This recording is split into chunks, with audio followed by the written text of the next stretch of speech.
दूसरा वितर्क सिद्धांत है कि मैं दुखी होना चाहता हूं। मैं जीवन में दुखी होने के लिए बहुत सारे उपाय करता हूं। हम कोई उपाय सुखी होने के लिए नहीं करते। हम दुखी होना चाहते हैं और दुखों के बहुत सारे उपाय करते हैं, जैसे कि पढ़ाई करते हैं, शादी करते हैं, बच्चा पैदा करते हैं, धन कमाते हैं, चीज वस्तु खरीदते हैं, अनगिनत उपाय करते हैं जन्म से लेकर मरण तक, ताकि हम दुखी ही दुखी हो। क्योंकि ये पूरा समाज संसार, मनुष्य समाज, मनुष्य संसार एक षड्यंत्र है हमको दुखी करने का। इसमें मुझे दुखी होना है, लोगों को दुखी करना है। तीसरा सिद्धांत है मनोवैज्ञानिक सिद्धांत। मैं कुछ आधुनिक मनोविज्ञान का सहारा ले रहा हूं कि मैं किसी को सुखी होने देना चाहता नहीं। मैं किसी को सुखी करना नहीं चाहता। मैं आप सब लोगों को दुखी करने के लिए आज परीक्षा ली, कल भी लेने वाला हूं, 1 महीने तक पढ़ाता रहा। मतलब कि मैं हर व्यक्ति को दुखी करना चाहता हूं। अपने बच्चे को भी दुखी करना चाहता हूं, अपने पड़ोसी मित्र, अपने सभी मरीज, सभी को मैं दुखी करना चाहता हूं। मतलब कि मेरा मकसद ही ये है कि मैं दुखी हूं और लोग भी दुखी दुखी रहे। इस जगत में कोई खुश दिखना नहीं चाहिए। तो चौथा सिद्धांत है वितर्क पद्धति में कि हम अंदर अंदर दुख बांटने के लिए इस जगत में आए, दुख बांटने के लिए। मेरे पास बहुत सारा दुख का थैला भरा हुआ है और वो मैं आपको देना चाहता हूँ। आप भी बहुत सारा दुख लेके आए हो और वो दुख आप मुझे देना चाहते हो। तो मतलब कि हम अंदर और अंदर एक दूसरे को दुखों का थैला बांटना चाहते हैं। मतलब कोई सुखी खुश होना रहना चाहता नहीं। तो ये समाज रचना आप देखेंगे आगे चल करके कि कैसे दुखों को बांटने के लिए बनाया गया है, उसकी मैं चर्चा करने वाला हूं।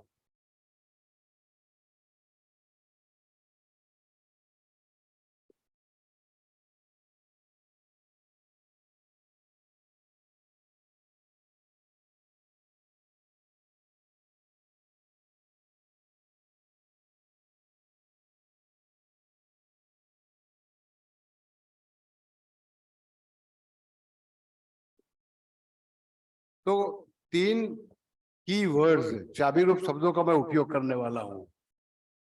एक रहेगा अर्जुन, दूसरा रहेगा विषाद और तीसरा रहेगा योग।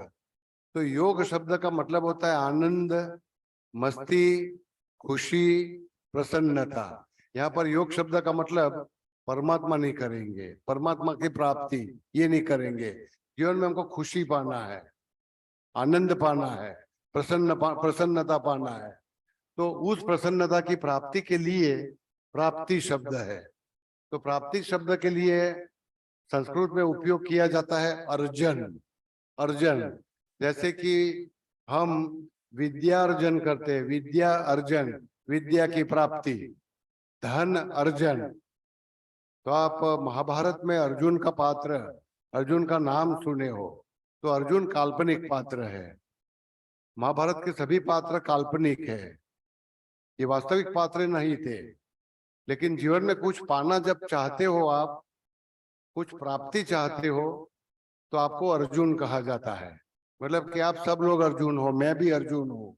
मैं अपने जीवन में कुछ चाहता हूँ, सुख चाहता हूँ, सफलता चाहता हूँ, स्वास्थ्य स्वास्थ्य चाहता हूँ, प्रगति करना चाहता हूँ। तो कोई ना कोई चीज, मैं स्वाधीनता चाहता हूँ, मुक्ति चाहता हूँ। तो मुक्ति का अर्जुन हूं मैं, अर्जुन। तो अर्जुन शब्द का मतलब होता है जिसको कुछ प्राप्त करना है। जिस व्यक्ति को जीवन में कुछ प्राप्त करना है, अर्जन करना है, क्या प्राप्त करना है? आनंद, खुशी अथवा प्रसन्नता। उसको क्या करना पड़ेगा? उसकी शर्त क्या रहेगी? वो बीच में डाल दी गई। उसको विषाद, दुख उठाने होंगे। मतलब जीवन में खुशी पाने के लिए, प्रसन्नता पाने के लिए, मस्ती प्राप्त करने के लिए तुमको दुखों को उठाना पड़ेगा।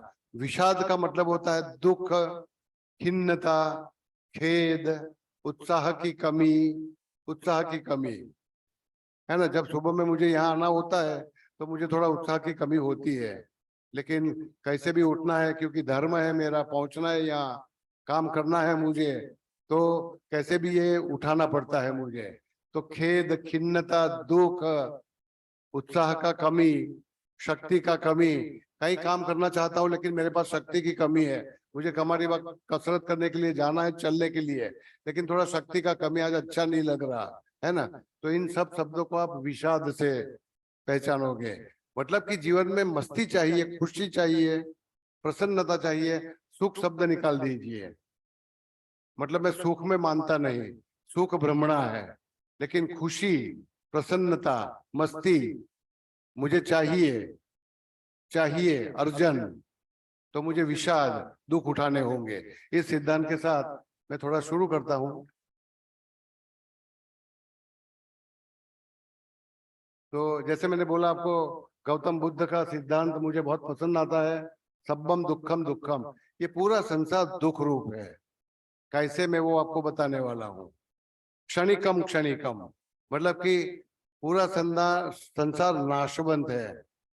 सुखों के लिए हम बहुत सारी चीज बनाते हैं, खरीदते हैं, बसाते हैं, अपने पास जमाते हैं, लेकिन ये सभी चीजों में दो दो खासियतें हैं।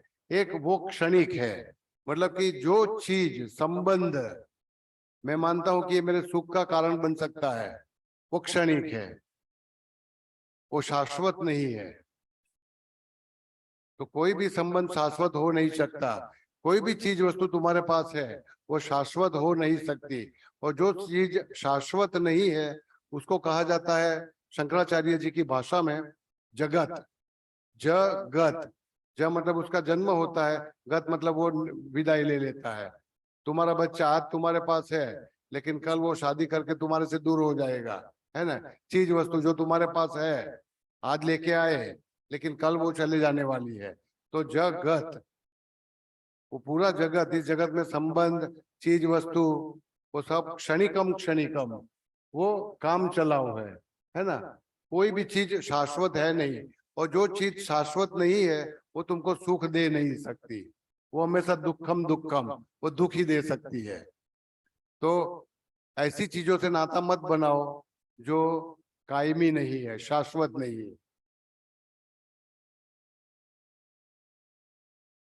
तो गौतम बुद्ध ने 4 सत्य दिए थे।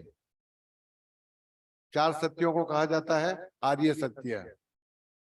तो सभी हिंदू दर्शनों को दुख दर्शन कहे जाते हैं, और सभी पाश्चात्य दर्शनों को सुख दर्शन। में कई बार जब सांख्य पढ़ाता हूं तो ये बताता हूं मैं कि पाश्चात्य दर्शनों को सुख दर्शन कहा जाता है, भारतीय दर्शनों को दुख दर्शन, क्योंकि वो दुख का स्वरूप समझाने के लिए बनाया गया। तो दुखों का स्वरूप है 4। पहला दुखम, ये जगत दुख रूप है, जीवन में दुख है, दुखों का आप अस्वीकार नहीं कर सकते। तो जैसे कि मैं कल एक बच्ची से बात कर रहा था सुबह में, वो दुखी थी 5 दिन से, तो मैं लगातार पूछ रहा था उसको क्या तकलीफ है तुम्हारे जीवन में। बोलती है कोई तकलीफ नहीं है मुझे, आई एम वेरी हैप्पी। तो फिर तुमको सांस की तकलीफ क्यों हो रही है वो मुझे पता नहीं। तो वो अपने दुखों का अस्वीकार कर रही है। तो दुखम मतलब मेरे जीवन में तकलीफ है, दुख है, परेशानी है, उसका स्वीकार करना होगा तुमको, अनादर मत करो। मेरे संबंधों में तनाव है, मेरे पास पैसे की कमी है ना, मेरे जीवन में लागणियों की कमी है, मुझे कोई चाहता नहीं, मैं किसी को चाह नहीं सकता, तो कोई ना कोई कमी है मेरे जीवन में, इसका स्वीकार करिए। तो दुखम का मतलब है मेरे जीवन में दुख है।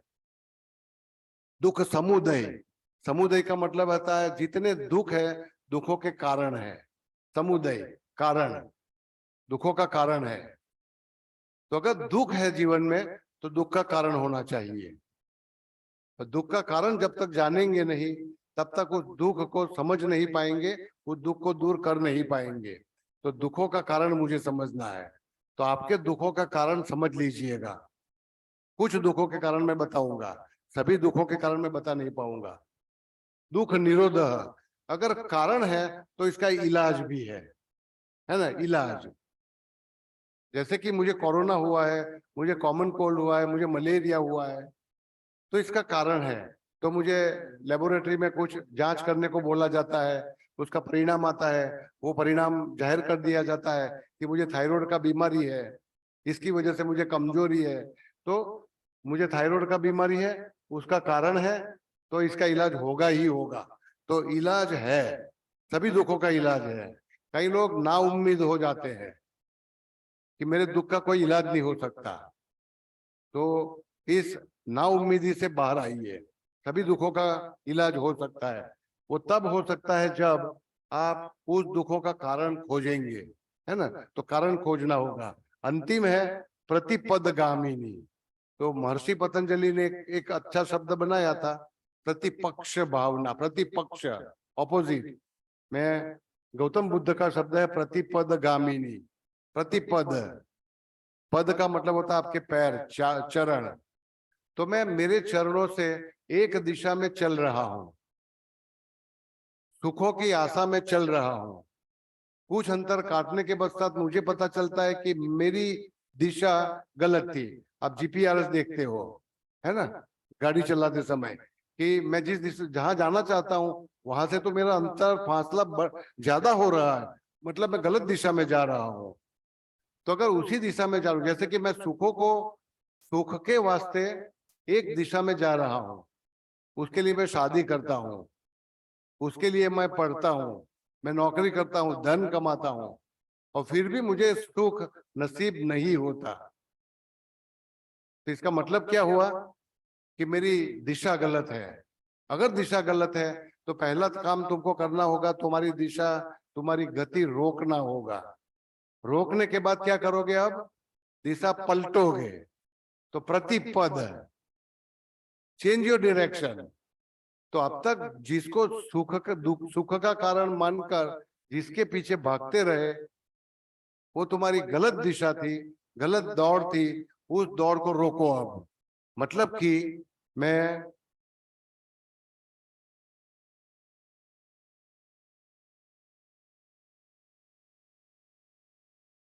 श्रीमद नथुराम शर्मा, आनंद आश्रम बिलखा के बहुत जाने माने स्वामी थे पिछली सदी के। उनका एक विधान बोलना चाहूंगे कि हम सभी मनुष्य सुख की प्राप्ति के लिए कौन सी चीजों के पीछे दौड़ते हैं, है ना। कौन सी चीजों के लिए? मुझे धन चाहिए, संपत्ति चाहिए, अधिकार चाहिए, है ना।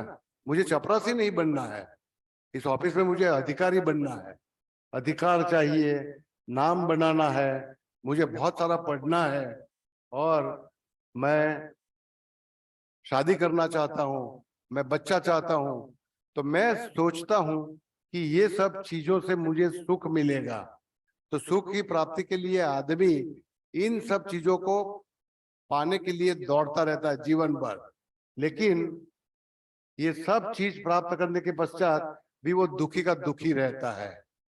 इसका मतलब क्या हुआ कि इन चीजों में सुख का संभावना है नहीं।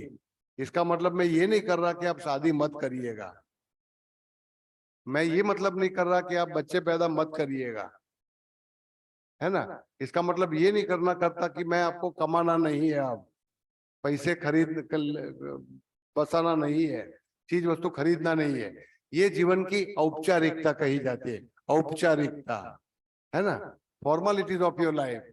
शादी करना है एक औपचारिकता है, क्योंकि मुझे घर जाके खाना चाहिएगा, मेरी पथारी, है ना, होनी चाहिए, मेरे लिए सुविधा का प्रबंध होना चाहिए।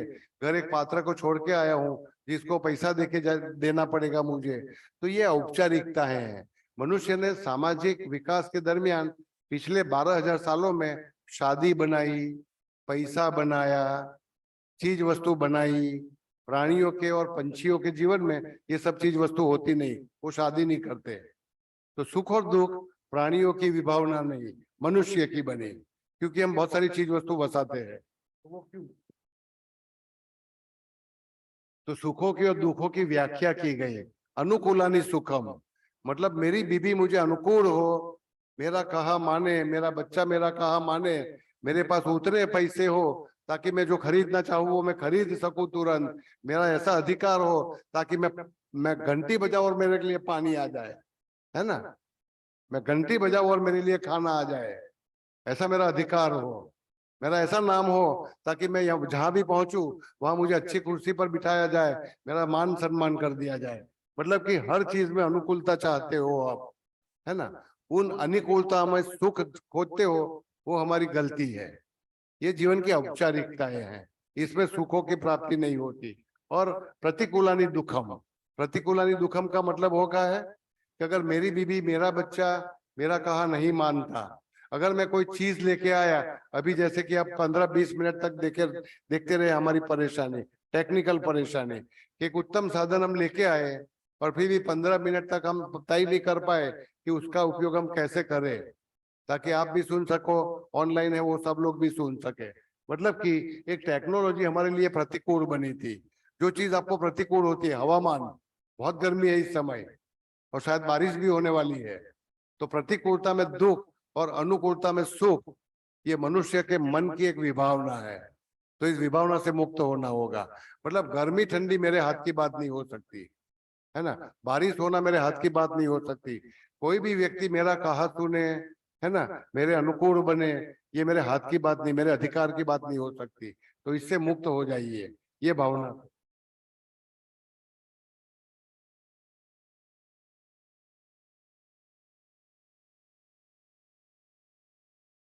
आगे की भूमिका बनाने के पहले आपके जीवन में 4 दुख अनिवार्य है, इसका आप कोई इलाज नहीं कर पाएंगे।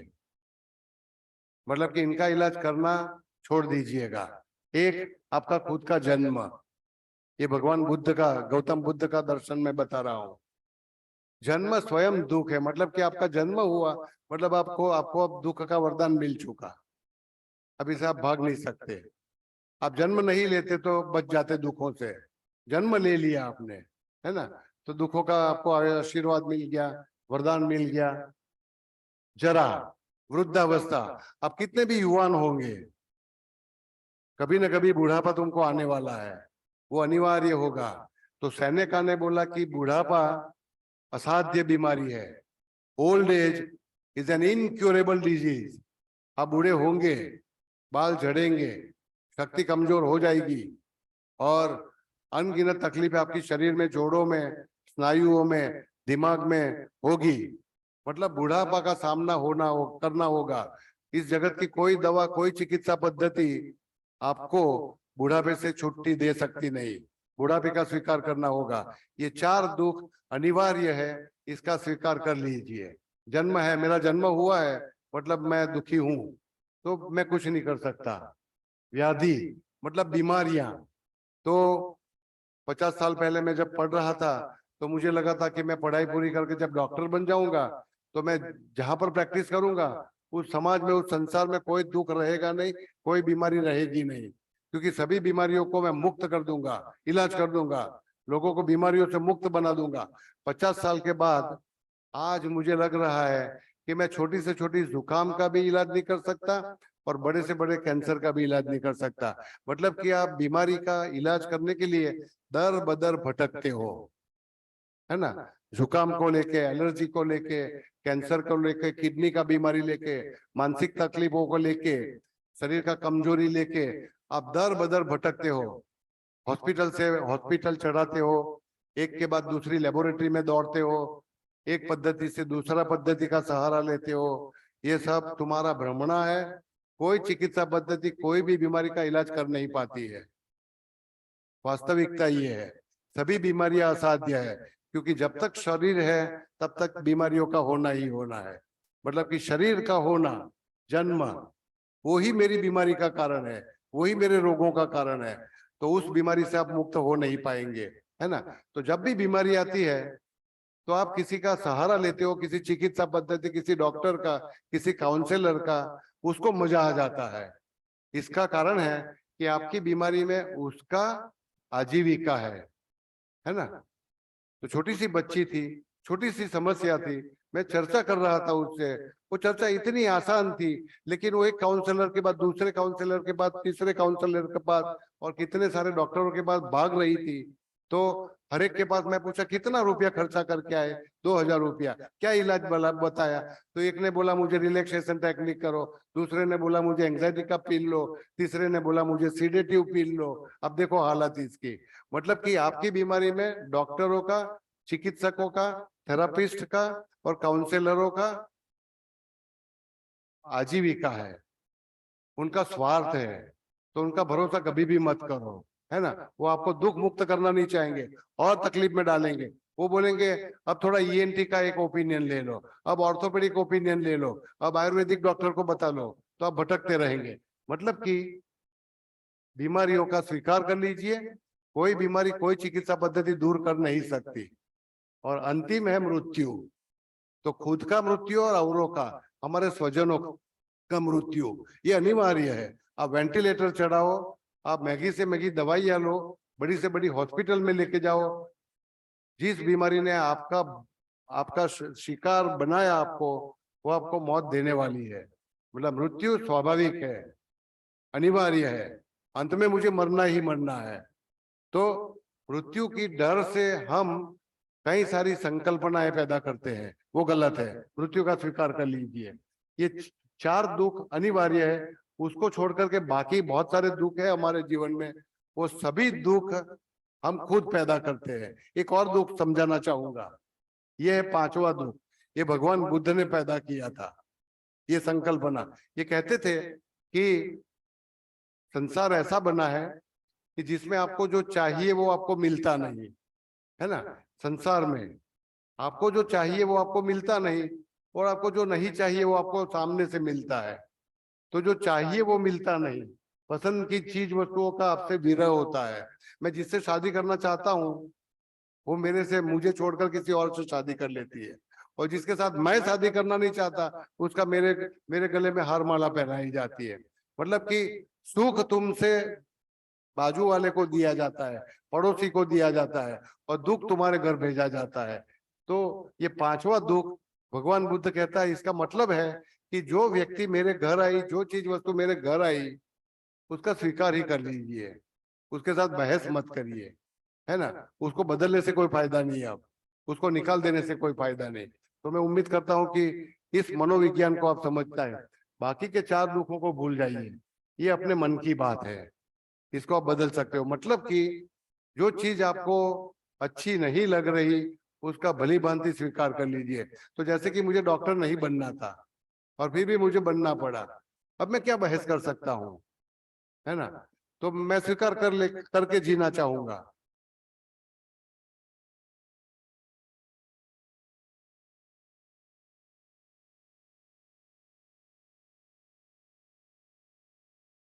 दुखों का 2 स्वरूप समझाना चाहूंगा मैं।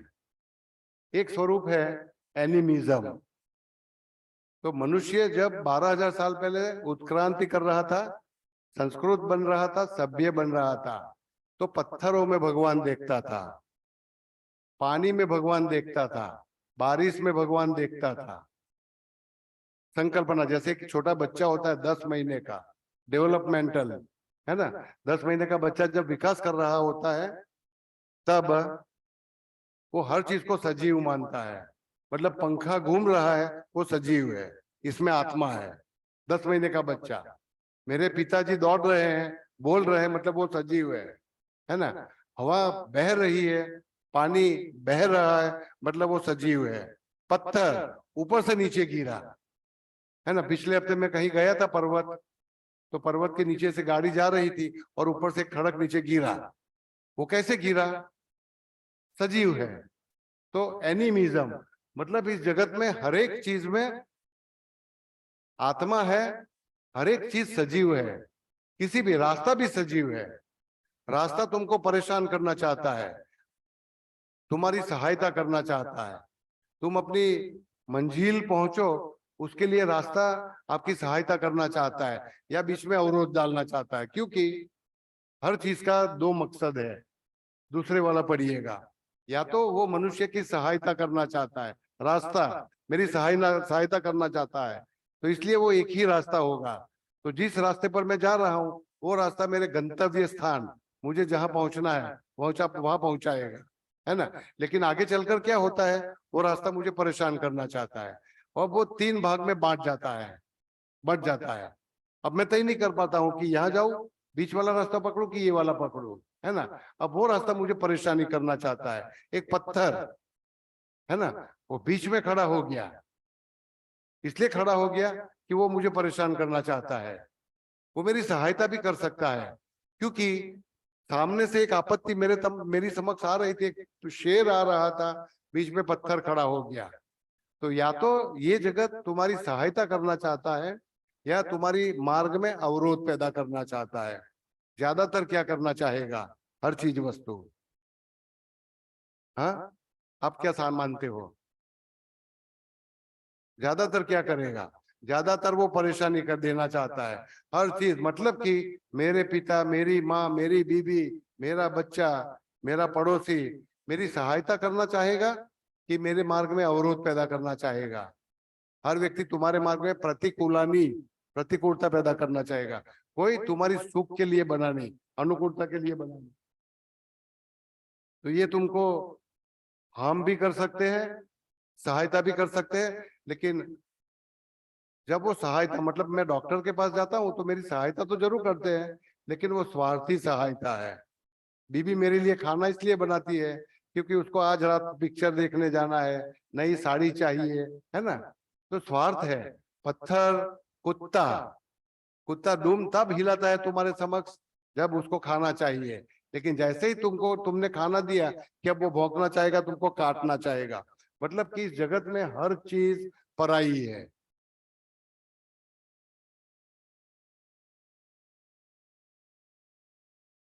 तो मैं एक सिद्धांत बनाना चाहूंगा और फिर थोड़ा उपायों की चर्चा करना चाहूंगा। बहुत सारी चीजें छोड़ देना चाहता हूँ। तो अपना जीवन जो है बहुत बहुत उटपटांग है। इसका कोई अर्थ नहीं, मुझे जन्म मिला, वो किसी ने मेरा जन्म दिया, किसने मुझे बनाया, क्यों मुझे बनाया। अगर भगवान ने बनाया होता, मेरे पिता ने मुझे जन्म दिया, तो मेरे पिता को पहले से आयोजन करना चाहिए था। क्या आयोजन करना चाहिए था, मुझे सुखी बनाने का, मेरा रास्ता पुष्प से बनाने का, कंटक से नहीं। लेकिन पिताजी ने ऐसा नहीं किया, है ना, क्योंकि मेरा लाइफ एब्सर्ड है, मीनिंगलेस है। उसी तरह जगत पिता ने ये संसार बनाया, मेरा सर्जन किया, तो उनको सोचना चाहिए था मेरे जीवन में दुख क्यों पैदा किए, युद्ध क्यों बनाया, अकाल क्यों बनाया, महामारियां क्यों पैदा की, है ना, ये सब क्यों बनाया, बाढ़ क्यों आई। उनको सर्जन करने के पहले सोचना चाहिए था कि इस बंदे को कोई तकलीफ नहीं होनी चाहिए, लेकिन वो ऊपर बैठकर ये सोचेगा नहीं। तो तुमको इस जगत में ऊपर से टपकाया गया, फेंक दिया गया। अब फेंकने के बाद तुम क्या करोगे वो देख नहीं पाएंगे, वो करेंगे नहीं ऊपर से कुछ। जैसे कि तुम्हारे पिता, तुम्हारी माँ तुमको विदेश भेज देती है पढ़ाई के लिए। अब वो यहाँ बैठेंगे, आप रहेंगे वहां, वहां पर आपको तकलीफ हो रही है, खाना नहीं मिल रहा, तो यहाँ बैठे बैठे आपके माँ बाप कुछ कर नहीं पाएंगे। तो आधुनिक दर्शन मानते हैं कि man is condemned to be free. हमको स्वतंत्रता का अभिशाप है। बच्चे को मैंने हवाई जहाज में बैठा दिया, बोला जाओ अमेरिका पढ़ना वहां जाके, फिर मैंने उसको वहां छोड़ दिया। अब मैं उसकी कोई सहायता नहीं कर पाऊंगा, है ना। तो I am condemned to be free. मतलब कि आपको शादी करा दी तो आपके पिता ये सोच के आपकी शादी नहीं कराएंगे कि आप सुखी ही सुखी हो। अब बात का जीवन तुमको देखना है। तो लाइफ इज एब्सर्ड, है ना। कोई कर्मिक सिद्धांत काम नहीं करता। मतलब मैं कई बार सोचता हूँ कि हमेशा अच्छा काम करता हूँ, लोगों की सहायता करता हूँ, मैं भला आदमी हूँ, तो मेरे जीवन में दुख नहीं होना चाहिए। ऐसा कोई नियम है नहीं। कर्मिक सिद्धांत हिंदू दर्शन में है जरूर, लेकिन उसकी बहुत सारी कमजोरियां हैं। लूप होल्स कहते हो ना, ऐसी लूप होल्स है उसमें। तो कर्म सिद्धांत में मतलब मैं भला काम करूंगा, अच्छा काम करूंगा, जीवन भर पुण्य काम करूंगा तो मुझे कैंसर नहीं होगा, मेरी किडनी फेल नहीं होगी। ये आपका दिमागी भ्रम है।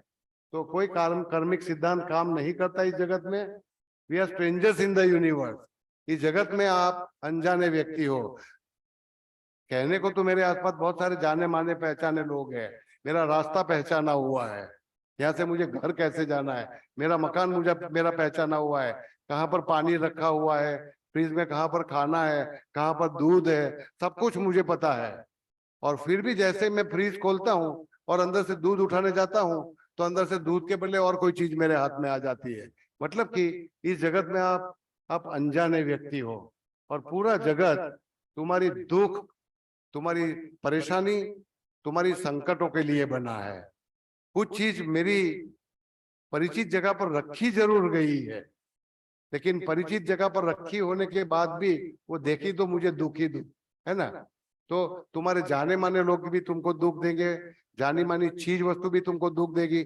मेरी गाड़ी, मैं सोच रहा था कि मैं घर से निकलूंगा, 12 मिनट में पहुंचूंगा, गाड़ी में बैठा, गाड़ी चालू करने का प्रयास किया, परिचित गाड़ी थी, परिचित चाबी थी, इग्निशन भी मुझे पता था, कैसे चालू करना था सब पता था, और फिर भी वो चालू नहीं हुई, क्योंकि वो मुझे परेशान करना चाहती है ना। तो इससे भी आप हमेशा परिचित रहिए। तो मनुष्य जीवन में जो भी दुख है वो अनिवार्य है, आकस्मिक है, संयोगिक है। मतलब कि मेरा कैंसर होना, मुझे हार्ट अटैक आना, ये सब संयोगिक है, इसका कोई कारण मैं बता नहीं सकता, और जिसका मैं कारण बता नहीं सकता इसका मैं इलाज कर नहीं पाऊंगा। मतलब कि कोई व्यक्ति मुझे पूछता है कि मुझे अनिद्रा क्यों है, तो ये संयोगिक है, क्योंकि आप ऐसे लोगों के बीच में आए हो, इन व्यक्तियों के बीच रह रहे हो जो तुम्हारे लिए परेशानियां पैदा करते हैं। अब ऐसी व्यक्तियों में सोने के समय तुम्हारे दिमाग में परेशानी, इनसिक्योरिटी, असलामती, एंजाइटी होने वाली है, तो इसका कोई इलाज कर नहीं सकते हम, है ना। तो उसका स्वीकार ही कर लीजिए। तो अंतिम दुखों का एक स्वरूप कि पूरा समाज हमको खुश देखना नहीं चाहता, सुखी बनाना नहीं चाहता। तो एक बहुत सुंदर, मनुष्य में बहुत सारी दुखों है, लेकिन एक दुखों का मैं उल्लेख करना चाहूंगा और फिर इलाज की चर्चा करेंगे।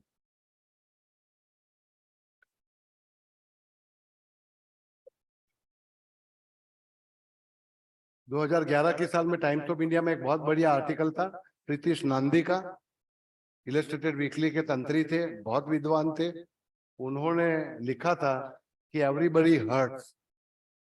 इस जगत में जितने भी व्यक्ति है, तुम्हारे संबंध है, जाने परिचित अपरिचित, सभी लोग तुम्हारे दिल को ठेस पहुंचाना चाहते हैं। कोई तुमको विश्रांति देना नहीं चाहता, तुमको प्यार देना नहीं चाहता, हर व्यक्ति तुमको दुखी करना चाहता है ना। इसीलिए मेरे पर कई सारे बोझ, जैसे कि माँ बाप मेरे, उनके सपनों के बोझ मेरे ऊपर डाल देते हैं, है ना। तो क्योंकि वो मुझे परेशान करना चाहते हैं, मैं जहाँ शादी करना चाहता हूँ वो वहां नहीं करने देते। वो बोलते यहाँ नहीं, मैं जहाँ कह रहा हूँ वहीं पर तुमको शादी करना होगा, ये नौकरी तुमको नहीं करना है, यही करना होगा, है ना। तो हर व्यक्ति जिसको तुम अपना खुद का मानते हो, ये सब तुमको दुखी करना चाहते हैं। एवरीबडी हर्ट्स, ये बहुत सुंदर लेख था। अगर आपको चाहिए तो मैं कॉपी भी दे सकता हूँ। छोटा सा दो कलमों में, दो कतारों में लिखा गया था, लेकिन आंख खोलने वाला आर्टिकल।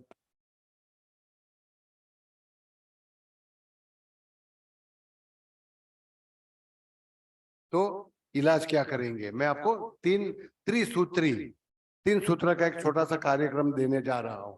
तो अगर मैं बरकत विरानी बेफाम, गुजरात के बहुत जाने माने शायर, उनकी बहुत सुंदर एक वो पंक्ति है कि अगर जीवन की बात करना है तो मरण के माध्यम से करो, है ना। अगर जीवन को समझना है, खलील जिब्रान का विधान है, मैंने जीवन को पूछा, मैं मृत्यु को पहचानना चाहता हूं, तो मुझे मृत्यु की पहचान कराओ। तो जीवन ने अपना आवाज बड़ा किया, डरावना बनाया और बोला, सुनो अब मुझे, ये मैं मृत्यु बोल रहा हूं, है ना। तो जीवन तुमको जब डराना चाहता है तो वो मृत्यु का स्वरूप धारण करता है। तो जब भी तुम जीवन को समझना चाहते हो तो मृत्यु के माध्यम से समझो, मृत्यु को पहले पढ़ो, है ना। सुख चाहते हो तो दुखों को पहले अपनाओ, दुखों का स्वरूप पहले समझो। अगर दुख समझोगे तो सुख अपने आप प्राप्त होने वाला है। विषाद, खेद, खिन्नता, कमजोरी। तो अब मैं इसकी बात कर रहा हूं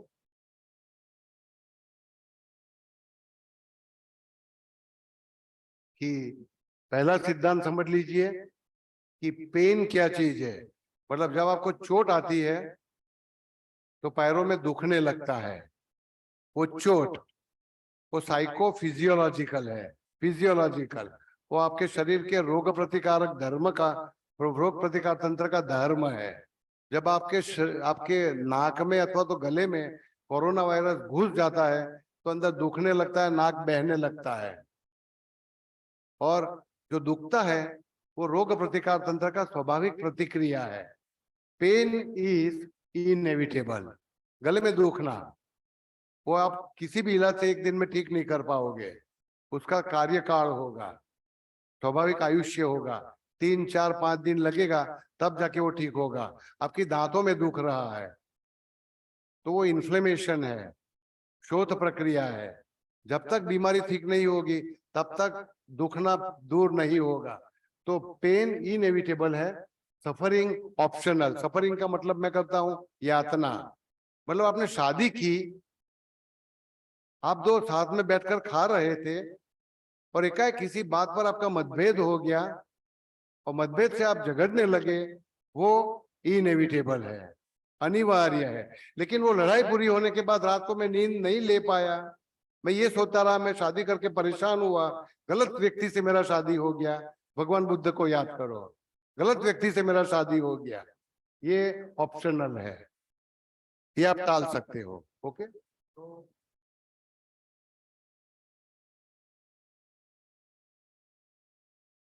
पीड़ाओं का अंतिम मुद्दा जो मेरा था, जीवन को सार्थक बनाने के लिए पीड़ाओं का उपयोग क्या करेंगे।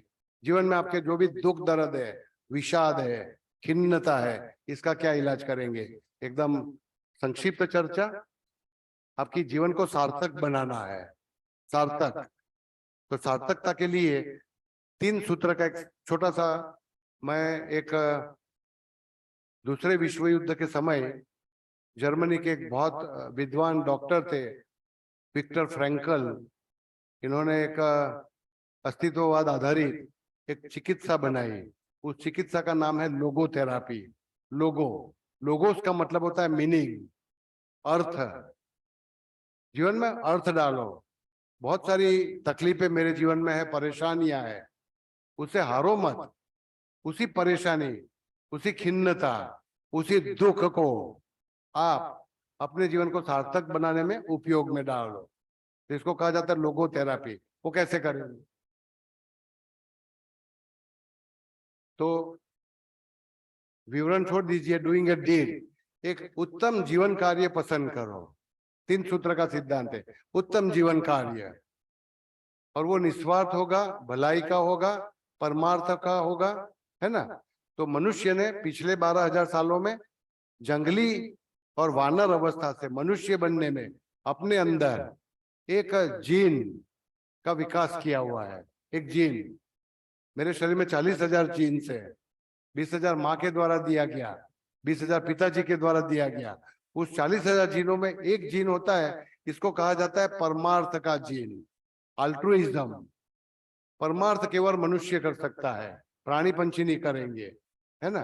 किसी का दुख देखकर मैं परेशान होता हूं, उसका दुख दूर करने के लिए मैं तुरंत कार्यरत बनता हूं। मैं तुम्हारी क्या सहायता कर सकता हूं, मैं तुम्हारी भूख कैसे दूर कर सकता हूं।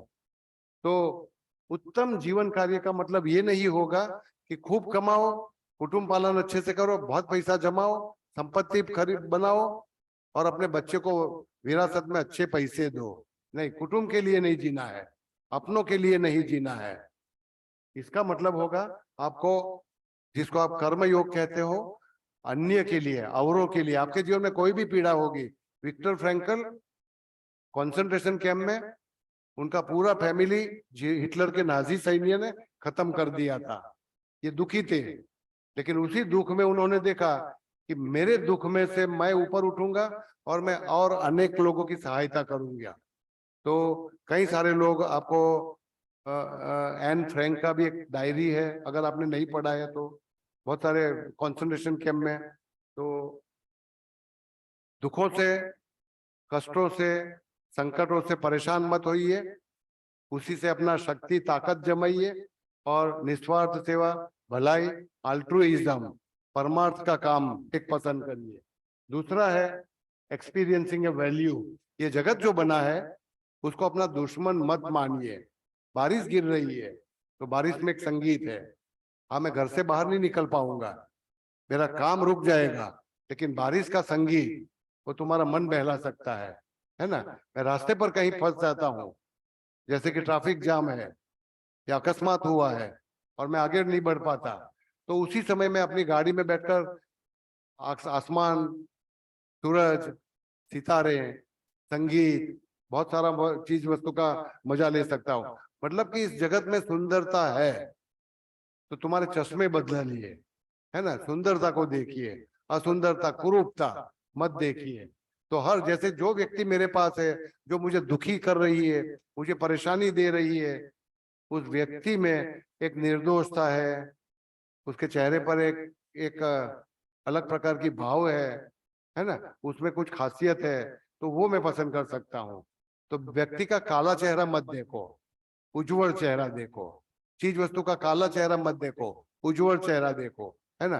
तो स्मार्ट गाड़ी है मेरे पास, भले मैं कहीं पर फंस गया, लेकिन वही गाड़ी मुझे अच्छा संगीत भी सुना सकती है ना। तो हर चीज वस्तु में सुंदरता है। तो सुंदरता, सत्य, है ना, भलाई, इसमें विश्वास करिए। जब मेरे पर संकट आता है, परेशानी आता है, तो मैं निश्चय करता हूँ कि ये दुनिया खराब है, स्वार्थी है, खटपट राजकारण, राजनीतिज्ञ है, इसका किसी का भरोसा मुझे नहीं करना चाहिए। नहीं, आप अपने मूल्यों से डगो मत, डरो मत, हटो मत, और उत्तम मूल्यों को अपनाओ, और अपनी जो सफरिंग यातना है उसका अपनी जीवन उन्नति में, आध्यात्मिक उन्नति में आप सहायता लीजिए। तो कार्य शक्ति, दो ही सिद्धांत बताना चाहूंगा कि कार्य को अपना परिघ होता है, रेडियस, और कार्य को अपना त्रिज्या होता है ना, व्याप। व्याप एक परिघ होता है, मतलब मैं कितने काम करता हूँ, कितने काम करता हूँ, मतलब एक दिवस में मैं कितना प्रोडक्टिव हूँ, ये आप देखते हो। कितना प्रोडक्टिव हो उसको रेडियस कहा जाता है। आप प्रोडक्टिव मत बनिए। हर काम में मुझे कितना कमाई होता है वो मत देखो, मुझे कितनी सुख सुविधाएं मिलती है, नाम बनता है, अधिकार बनता है, वो मत देखो। आप अपने कार्य का व्याप बढ़ाओ। व्याप मतलब मैं 5 लोगों की सेवा करूं, 50 लोगों की करूं, अनगिनत लोगों की करूं, है ना। मैं कितने लोगों को शिक्षा दे सकता हूँ, कितने भूखे लोगों को पेट भर सकता हूँ, कितने निरक्षरों को मैं पढ़ा सकता हूँ। तो अपने कार्य का व्याप बढ़ाइए। मतलब कि एक सिद्धांत होना चाहिए कि हर बच्चे को, जब हम 12वीं के बच्चों का शिविर कर रहे थे पिछले हफ्ते, उन बच्चों को मैं कह रहा था कि प्रोफेशन, ऑक्यूपेशन, आप एक व्यवसाय चुनने के लिए पढ़ो मत। एक व्यवसाय में, जैसे कि माँ गृहिणी है तो खाना बनाने में अपना जीवन बर्बाद कर देती है, लेकिन उसमें कई सारी रचनात्मक सृजनात्मक क्षमताएं हैं। वो रचनात्मक सृजनात्मक क्षमताएं आपका व्यवसाय बर्बाद कर देता है।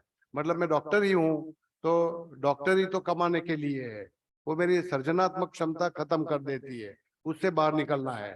तो वो 6-8 घंटा भले ही करूं, लेकिन उसके बाहर निकलकर मुझे कई सारे अनगिनत कामों में मेरी क्षमता, शक्ति, जिसमें मुझे कोई भी पैसा न मिले, है ना, केवल स्वार्थ, निस्वार्थ और भलाई का काम हो, ऐसे कामों में अपनी रुचि बढ़ाओ। तो इसको कहा जाता है डूइंग अ डीड।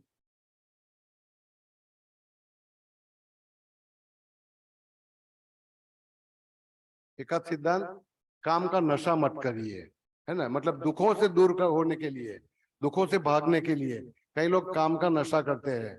जैसे कि मैं प्यार में परेशान हूं तो शराब पीता हूँ, नशा करता हूँ। उसी तरह मैं मेरे घर से कई लोगों से परेशान हूँ तो मैं क्या करता हूँ, दिवस रात ऑफिस में ही बैठा रहता हूँ, देर से जाता हूँ घर पे रात को, ताकि लोग सो जाएं और किसी से मेरा सामना हो ही नहीं। तो काम का नशा मत करिए। काम तुम्हारा नशा नहीं हो सकता, तुम्हारा दुखों का इलाज नहीं हो सकता, लेकिन तुम्हारी क्षमता बढ़ा सकता। जीवन सुंदर है ना। तो सबसे ज्यादा सुंदरता उपनिषदों में बताई गई कि सुंदरता जगत में है एक बच्चों में, अपना खुद का नहीं, अनजाना बच्चा, है ना। और अनजाने बच्चे के चेहरे पर जब मुस्कान नहीं होती तो मुझे परेशान होना चाहिए। घर से मस्जिद का रास्ता है बहुत दूर, शायद सुना होगा आपने। घर से मस्जिद का रास्ता है बहुत दूर, चलो क्यों न किसी रोते हुए बच्चे को हंसाया जाए, है ना। तो बच्चों में अपनी खुशी, अनजाने बच्चों में अपनी खुशी पाइए। दूसरा है वृक्षों में है, उपनिषदों में लिखा गया है वृक्षों में, वनराजी, है ना, हरियाली, इसमें बहुत सारी खुशी आपके लिए, आपके दुखों का इलाज है। और तीसरा आसमान में है, सूर्य, चंद्र, सितारे, नक्षत्र, निहारिकाएं और अनगिनत घटनाएं बनती रहती है। इससे आप नाता बनाओ। तो वो सुंदरता और जीवन में जो भी लागनी है, आप दुखी होते हो, आंख में आंसू आते हैं, तो इसका तिरस्कार मत करो, इससे आप पीछा मत छोड़ाओ। रोना भी खुशी खुशी रो लो, है ना। आंख में आंसू आते हैं तो आंसू का भी आनंद किया जा सकता है।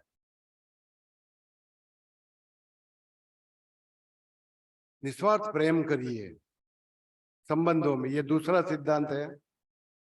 पूरा जगत सुंदर है, पत्थर को भी प्यार करिए, नदी को भी प्यार करिए, बच्चे को भी प्यार करिए, काले को भी करिए और गोरे को भी करिए, है ना। स्वधर्मी या परधर्मी ऐसा भेदभाव मत करिए। हर व्यक्ति, हर चीज, हर एक को अपना प्यार दीजिए, तो आप प्यार के अधिकारी बनेंगे। और अंतिम है, जीवन में कुछ उत्तम जीवन मूल्य है। उत्तम जीवन मूल्य है, स्वार्थ का जीवन मूल्य नहीं, उत्तम जीवन मूल्य है। तो दो प्रकार के जीवन मूल्य है। आध्यात्मिक जीवन मूल्य है, आपको अहिंसा सिखाई गई, सत्य सिखाए गए, तो कोई एक मूल्य पसंद करिए। सादगी, है ना, परोपकार, भलाई, कोई एक मूल्य पसंद करिए और अपना पूरा जीवन उसमें समर्पित कर दीजिए। आपका जीवन जीता जागता उदाहरण बनना चाहिए। ऐसे किसी, जैसे मैं कर्मठ हूँ, ऐसा एक जीवन मूल्य, मुझे देखकर लोगों को उदाहरण मिलना चाहिए। तो आप किसी का अच्छा उदाहरण बनिए, खराब उदाहरण नहीं। तो अनगिनत मूल्य है, जैसे कि आपको योग में सिखाए जाते हैं 10 मूल्य यम और नियम के द्वारा। योग वाशिष्ठ में 20 मूल्य सिखाए गए। यूनो की किताब में लगभग 30 जीवन मूल्य सिखाए गए। अब इतने सारे जीवन मूल्यों को मेरे जीवन में अपनाना बहुत मुश्किल है, कठिन है, क्योंकि मेरा आयुष्य काल छोटा सा है। लेकिन एक जीवन मूल्य अपनाइए और उसका उदाहरण अपने खुद के व्यक्तियों पर, अनजाने व्यक्तियों पर, अपने देखने वाले सभी व्यक्तियों पर एक उत्तम जीवन मूल्य अपने जीवन में अपनाओ और उसका उदाहरण लोगों को पूरा पाड़ो। तो ये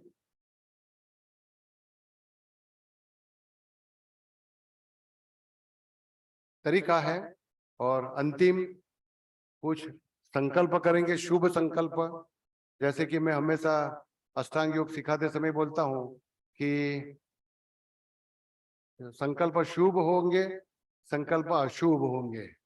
अब थोड़ा वितर्क पद्धति का दोबारा मैं उल्लेख कर रहा हूं। अशुभ संकल्प आप किसको कहेंगे? जैसे कि कोई किसी व्यक्ति का मैं जन्म दिवस है, तो मुझे उसको क्या बोलना चाहिए? खुश रहो, सुखी हो, तंदुरुस्त रहो। संकल्प कैसा कहेंगे आप? हाँ, शुभ कहेंगे कि अशुभ कहेंगे? इसको मैं अशुभ संकल्प कहता हूं। आप परेशान होइए, आपकी और कठिन परीक्षाएं ली जाए, है ना।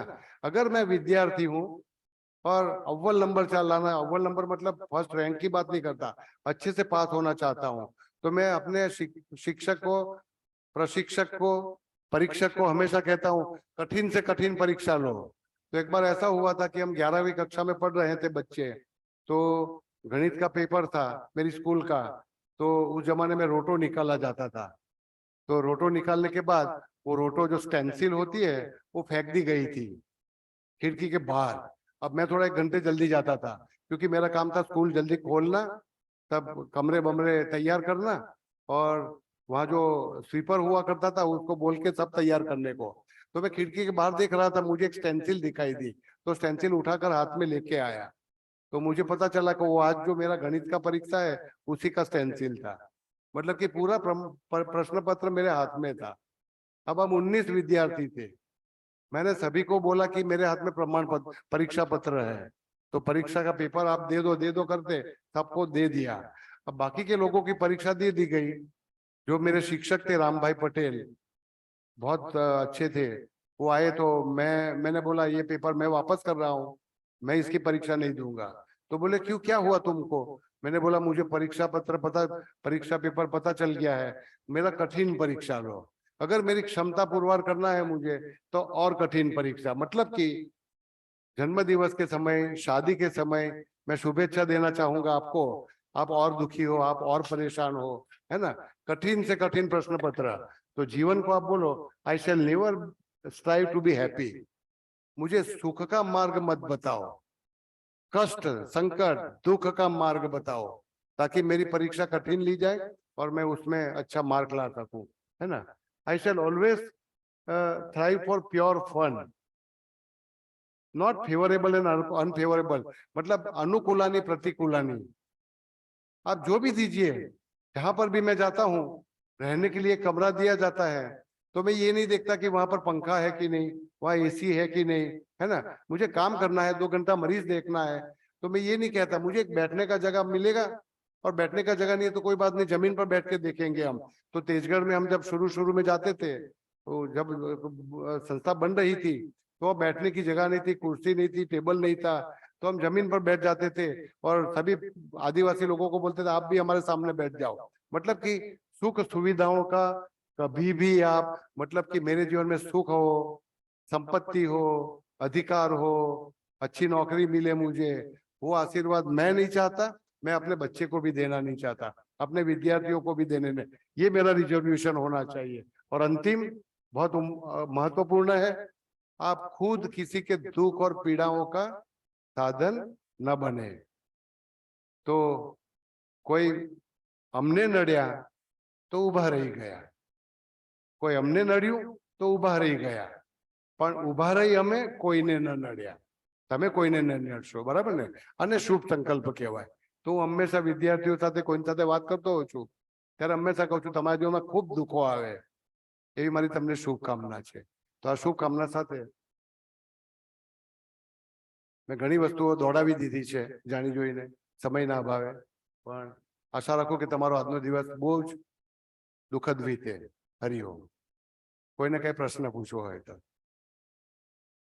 આ એકાએક જ રાત્રે બેસીને તૈયાર કર્યું છે એટલે બહુ ફ્લો નહીં હોય કદાચ તો માફી આપજો.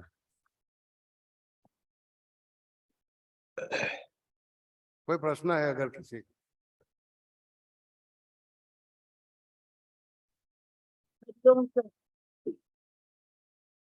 I have a question, Jagriti sir. हाँ हरो हरिओम. ऑनलाइन साधकों को भी कोई अगर प्रश्न पूछना है, कोई फीडबैक देना है, प्रतिभाव देना है, सर क्वेश्चन है मुझे. बाकी के लोग जा सकते हो. हेलो कॉफी નો પ્રબંધ કર્યો છે કે નહીં થયો? કોફી हेलो કરવાની હતી ને. am I audible sir? हाँ Hariom sir, am I audible? Hello હું જ શીખવાડું. ચાલો ને. आपका आवाज आता है मगर सर को नहीं કરીએ आता આપણે है મેં शायद. વિચાર કરીએ છે એક દિવસ मुझे ઉપનિષદ નો બહાર प्रश्न જઈએ. है, पर ના वहाँ આ पर બધું मैं कोई એકલું है ઉપનિષદ નથી લીધું, આમાં ઉપનિષદ ઓછામાં ઓછું લીધું છે અથવા બિલકુલ નથી લીધું. જોઈએ આપણે કદાચ એવું બને તો ઉપનિષદનો એક ચેટમાં કદાચ જોવે એ લોકો. ના મૂકીશું. આપણે બહારગામ જઈને એક આખો દિવસ ઉપનિષદ ઉપર ચર્ચા કરીશું. હા ના hello sorry. Hello hello hello Kiran sir. ना किरण सर को आवाज नहीं जा रही है, शायद डिस्कनेक्ट हो चुका है। नहीं जा रहा है, जा रहा है। सर को आवाज जा रही है बट सर अभी थोड़ा बिजी है ना, सबसे बात कर रहे हैं। 2 मिनट वेट कर लेते हैं। वेट करें। हेलो।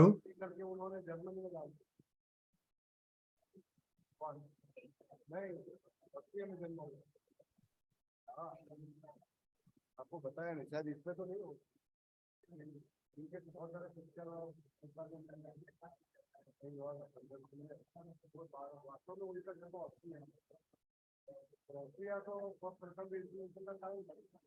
सर किसी का क्वेश्चन आंसर कर रहे हैं मगर हमको नहीं सुनाई देता है वो आंसर।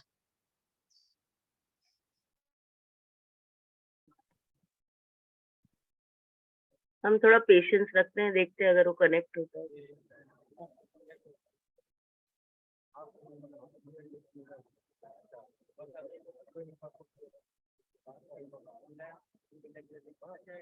हरिओम साधक मित्रों। हरिओम। हाँ, हरिओम। आज का सेशन अभी यहाँ पर हम खत्म करते हैं, पर और भी आपको इनविटेशन दे रहा हूँ कि योग निकेतन में ये 21 जून के पहले जितने भी संडे आएंगे वो सभी संडे के दिन ये प्रोग्राम होते ही रहेंगे। और उसके साथ साथ में जो कोई योग निकेतन में आकर यहाँ पर हम और भी मतलब 2 प्रोग्राम करने वाले हैं। एक आसन साधना के नाम से 20 तारीख को करने वाले हैं। जो कोई परफॉर्म करना चाहते हैं वो आके यहाँ पर फिजिकल फॉर्म भर सकते हैं। ऑनलाइन अभी पता नहीं है करेंगे कि नहीं करने की शक्यता ज्यादा है। दूसरा एक है कि ऑफलाइन में ही है, सगर्भा बहनों का जो प्रोग्राम है वो भी शुरू होने जा रहा है।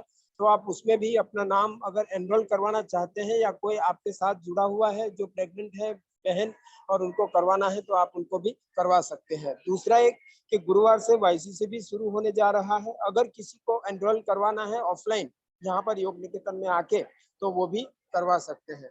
तो आप सभी को ये जो इंटरनेशनल योग डे आ रहा है उसके संबंध में खूब खूब शुभेच्छाएं। साथ में जुड़कर अपना जो स्थिति है अभी आज उसको किस तरह से और ज्यादा एनरिच कर सकते हैं वो प्रयत्न में रहना है। तो आप सभी को फिर से एक बार धन्यवाद। आज हम साथ में जुड़कर अच्छे से ये जो देखा प्रोग्राम और उसमें आगे भी जा सकते हैं। तो फिर से एक बार हेलो। धन्यवाद, फिर मिलते हैं। हेलो। सेशन यहाँ पर समाप्त करता हूँ। रिकॉर्डिंग भी अभी मतलब मैं क्लोज करता हूँ। तो फिर से हरिओम बिल्कुल सर। हेलो। आपको कुछ कहना है, कोई सजेशन है आपका? बिल्कुल सर, हाँ जी। एक क्वेश्चन था। हाँ बोलिए। सर इस जो प्रेग्नेंट वुमेन का है वो ऑनलाइन नहीं होगा बिल्कुल भी? फिर से थोड़ा एक्चुअली यहाँ पर हॉल में थोड़ा ज्यादा आवाज है, थोड़ा सा पास में रखकर बोलिए। जो प्रेग्नेंट लेडीज માટે છે વર્કશોપ એ ઓનલાઈન એટી થિયરી પાર્ટ થઈ શકે? ना ये जो प्रेग्नेंट लेडी का जो मतलब वर्कशॉप है, वर्कशॉप जो है वो प्रेग्नेंट लेडी के लिए है नंबर 1। नंबर 2 कि वो यहाँ पर ही आके कर पाएंगे, मतलब उनको यहाँ पे रहना है तो थोड़ा अरेंजमेंट करके भी आप आइए और रह सकते हैं। बड़ौदा में कोई है आपका तो इस तरह से एडजस्ट करने की कोशिश करिए तो अच्छा है।